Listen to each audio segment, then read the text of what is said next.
From Linkin Park's return to Gojira at the Olympics, When We Were Young, Download, Sum 41 and more. These were some of the biggest rock moments of 2024. Hi guys, James Wilson-Taylor here for Rock Sound, and as you can see from this very festive looking tree beside me, the holiday season is upon us. But before we wrap up for the year, we thought we'd take a little bit of a look back at the last 12 months in rock music and some of those biggest moments. Let's kick things off by talking about some of the big comebacks of the year, and you know we have to begin with Linkin Park. The legendary band surprised us all with a brand new lineup, a live-streamed show, a new single and music video, and the announcement of a new album From Zero, which would go on to hit #1 on the UK album chart.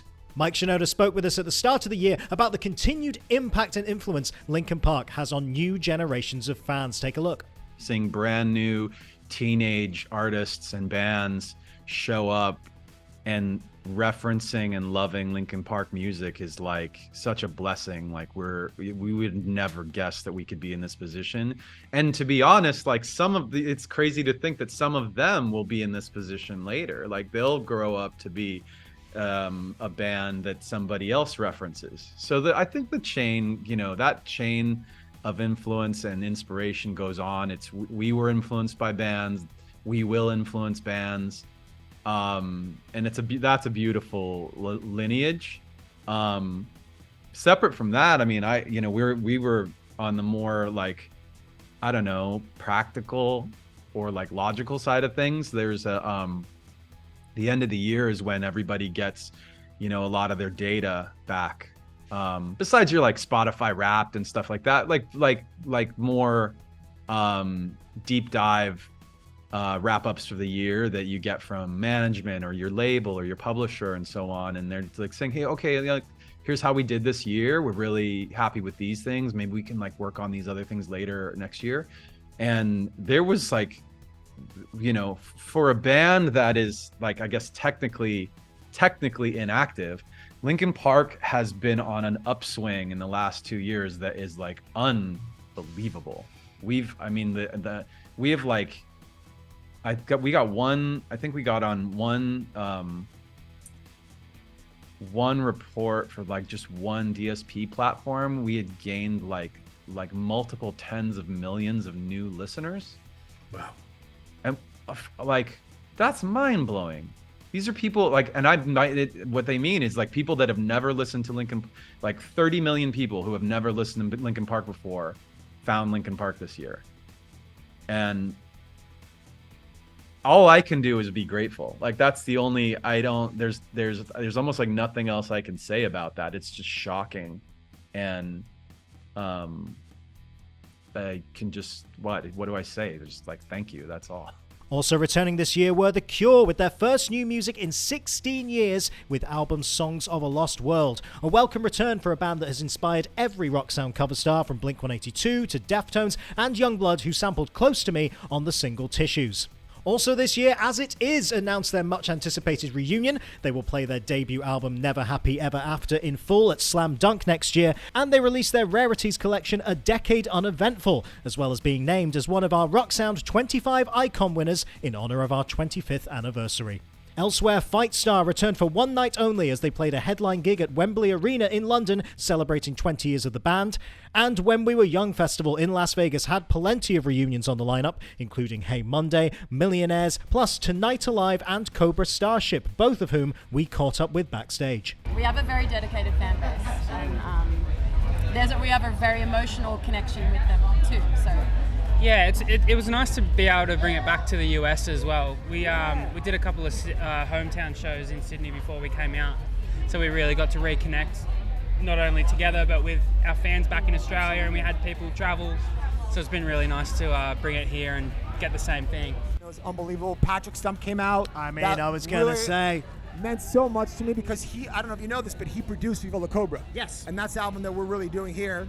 And for him to come out and sing, I know that's his favorite song from the album, and he got to sing it with us. It was like, he just texted me. He's like, dude, there's just something about it that just makes me so emotional. And like, me too, even talking about it now, I get like emotional about it. It was just such a special time. And as we look to next year, there are even more comebacks in store with the return of Warped Tour across 3 weekends in Washington, California, and Orlando, Florida. And one of the most talked about rock reunions ever will take place as Oasis will be back for a series of stadium shows.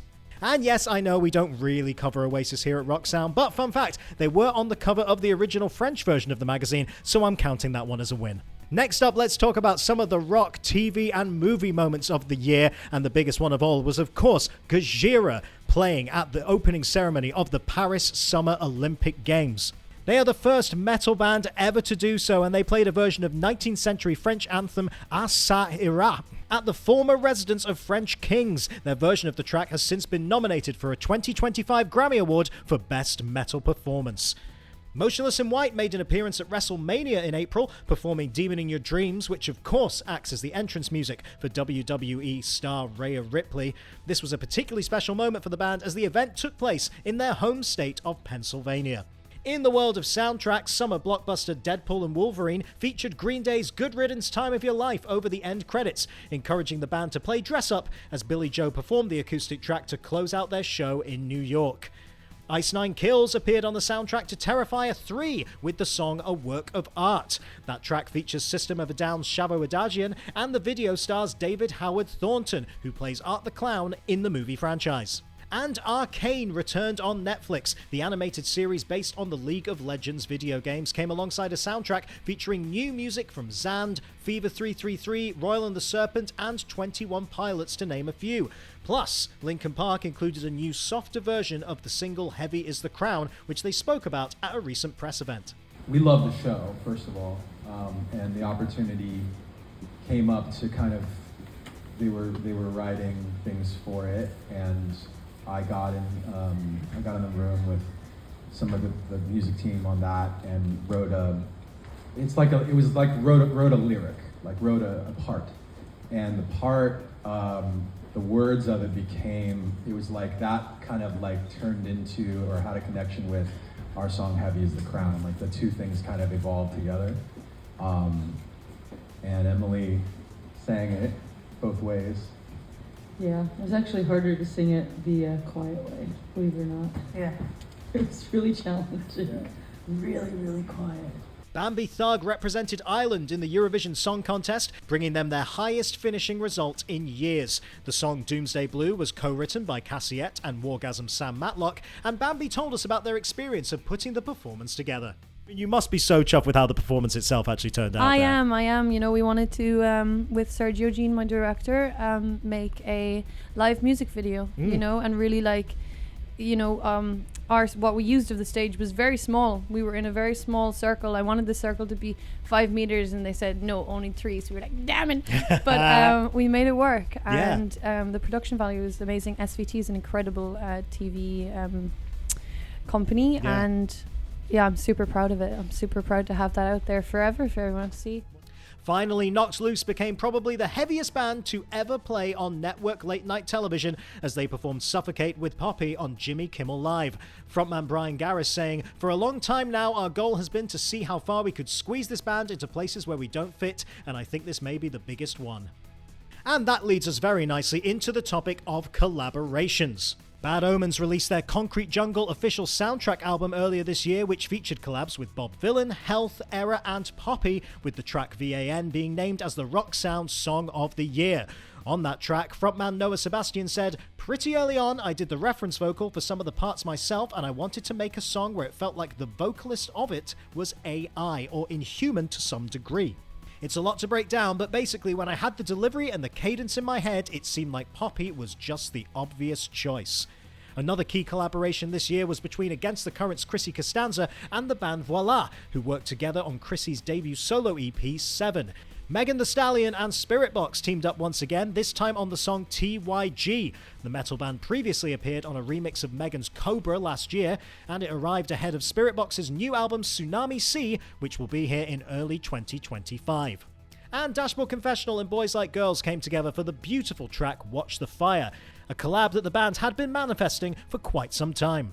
Obviously, like 22, when we were young, we got in the hub. Chris and I were sitting like side stage watching Taking Back Sunday, crouched behind Monitor World, and he turned to me and he's like, dude, my daughter, you're her favorite band, we got a tour. And I was like, we'll see you there. So like when we ended up doing it, it was like, let's try to write and like do it happen really quick. Next up, let's look through some of the biggest live moments of the year, and we of course have to begin, where else but Donington Park. Download Festival returned once again with another massive lineup, including Fall Out Boy among the headline acts. Patrick Stump and Pete Wentz told us a little bit about why that particular show was so important to them. Download was definitely, because like you said, we've done it before, but there's something very different about where I am now as a person, so I can really be there. And when you're there, when you put yourself there, when you walk out on that stage and then you're actually on that stage, it is astounding. It's I mean, there's not really words for it. My family came over and got to see a festival, and like they were wearing the boots and we were in the mud, and it's like all this stuff that I like described to them. That sounds insane when you describe to like your family in America. You're like, and it's like, but people love it, and like we, you know, whatever. And they're like, that's not real. And then for them to get to experience that was like super special for me as well. So, and like we played the biggest production we had the biggest production we never had, and to get to do that there was, I don't know, it was, that whole thing was like really just like really made my summer. Another of the most talked about sets of the weekend was from Busted, making their Download debut and bringing the biggest crowd ever seen to the Avalanche tent stage. The fan reaction when you guys got added to this lineup was overwhelmingly positive. People are up for this set, man. This has got to be a good feeling coming into this weekend. I mean, it's one of those things. It came through, and we had a 5-minute conversation. Right. You know, because we're like, is this right? You know, is this the real deal? You know, but then it was like, absolutely. Yeah. You know, like it just fucking felt perfect. You know, so we were really excited, and then it was announced. You know, and I was straight onto comments. Right. You know, I was like, I want to read all this shit, and it was all really cool. And I was like, this is so rad. You know, like I feel like it's a really kind of like, it's a real positive feeling towards it, and that just fills us with excitement. In a world where social media comments are genuinely in the bin, yeah, do you know what I mean? As a thing, sure. You know, it was actually awesome. Slam Dunk Festival kicked off the summer in Leeds and Hatfield, with one highlight being the return of Funeral for a Friend, featuring Holding Absence frontman Lucas Woodland on vocal duties. We caught up with him after the show to get his immediate reaction. I won't truly enjoy every moment until it's over, because then I know I've done my job. And I feel the same way when I tour, to be honest. I'll be 5.5 weeks into an America tour, and I'll still be like, I can enjoy this in 4 days' time when I've actually done it, you know? Yeah, sure. But it's like, and that's kind of how I feel today, is like, the first 2 shows were amazing. Newport was amazing, especially because it was a new venue. Like I said on the mic, but I think it's really important to say, Funeral were the staple of the Welsh music scene before me. I've been fortunate enough to be in the center of the Welsh music scene now, I guess, and we opened a new venue kind of in Newport, fun. You know, so it felt like the beginning of a new scene, hopefully, as well. And I think it was really full circle, but yeah, it's been great. Everybody's been lovely, so thanks for the kind words. Of course, man. But yeah, it's definitely been like you know, a cross to bear, you know, because like I want to make sure I'm doing right by the fans, you know, and I want to make sure that they're enjoying their favorite band, and all I am is a catalyst for that. But everybody seems to have enjoyed it. Yeah. Youngblood put a new event on the festival calendar with Bloodfest at Milton Keynes Bowl, a special one-day event featuring a hand-picked lineup of some of his favorite artists. He told us backstage about how he put the whole thing together. Great lineup. I know you've had a great hand in curating this and everything, but it fits yours. I was just chatting with Noah, and it's like, yeah, Noah's fan to be here anyway, rather he was on the lineup. It feels like such a good fit with everyone you got on this lineup. I think that's it, to be honest. I just wanted to create something that is like representative of a new generation playlist. Yeah, you know absolutely. what I'm saying? I think like it's something for everybody. It's something to, you've got bands like The Damned for punk fans, you got Little Yachty for hip hop fans, you got Noah, you got me, you got everyone. Like Lola Young, I think's really exciting at the minute. Jasmine Bean, obviously, like they just killed it, and it's cool, man. I just wanted it to be like, there's like almost too much going on. You know what I mean? It's almost like like rush of sugar. Other key festival moments this year include Avril Lavigne at Glastonbury, bringing together a crowd so big that they had to close off access to the other stage while she was performing. Blink-182, who returned to the UK to headline Reading and Leeds, fresh from the release of the deluxe edition of their album One More Time, and My Chemical Romance, who performed the Black Parade in full at When We Were Young, an event they will replicate for a series of US summer stadium shows in 2025. On the touring front, Paramore were the opening act on Taylor Swift's Eras Tour across Europe, with Hayley Williams even joining the singer on stage for a performance in London at Wembley Stadium. Sleep Token stepped up to arena stages for their biggest ever headline tour ahead of their headline slot at Download next summer. Green Day performed the albums Dookie and American Idiot in full in celebration of their 30th and 20th anniversaries. And Bring Me the Horizon kicked off 2024 with their own arena run, capturing live vocals of the crowd every night, which would later appear on the song N.A. from their album Post-Human Next Gen. Finally on the live front, we must give a special mention to Hailstorm's Lizzie Hale. The vocalist stepped in to front the legendary band Skid Row earlier this year, with her performance even impressing longtime friend of the band John Bon Jovi, who shouted her out during our interview this summer. Next up from Lizzie Hale from the band Hailstorm. She's the best. She should great. Please join Skid Row. Please, Lizzie Hale, join Skid Row. There you go. That's the message. That's all the message we need. Put the two bands together if you need to, but yeah, fingers crossed. This is the best thing that happened to Snake since he met me. And finally, let's mention a few of the bands that we said farewell to this year. Sum 41 released their final album, the superb double record Heaven and Hell, featuring arguably their best work to date. The band are currently in the middle of a world tour, and frontman Derek Whibley told us why now feels like the right time to say goodbye. All these songs were written in a period of time that I had been thinking about. Will I always be in this band? Will I ever do something else? Is Sum 41 all I have to offer? Will I ever leave the band one day? All these thoughts were around for about 4 or 5 years before I made that call of like, I think this is the time for me. A decision that big can't just come from overnight. You know, like it's just years and years of having these thoughts, and I would always bury them. And I always think, you can't have thoughts like this. This is your band, and look at all the work you put into it. You're not just gonna leave this band. And I would bury it and then just keep going on. And then, 6 months later, I'd be sitting around thinking, wow, am I just gonna keep doing this? Should I do a side project on the next record? Should I do a solo album? Or should I do something different? And I've stopped thinking about that. You gotta just focus on Sum 41. And then those chunks of time in between those thoughts just kept getting shorter and shorter, and all of a sudden it's like every week I'm starting to think like that, and then it's like every day, and then I hear the final record, and that's when I go, this record is Sum 41 in a nutshell. Like, I think this is the moment for me now. It just hit me. Legendary punk outfit NoFX played their final show in LA in October and were joined on stage for the finale by members of Bad Religion, Foo Fighters and Rancid, to name a few. Issues also played their final dates this year, with the home team frontman Brian Butcher on vocal duties. Bassist Skylar Accord told us why he was the perfect man for the job. It took it took some convincing, it took some talking, some, sending videos around or whatever. And that's not a slight to Brian, that's just a testament to how insanely difficult we are.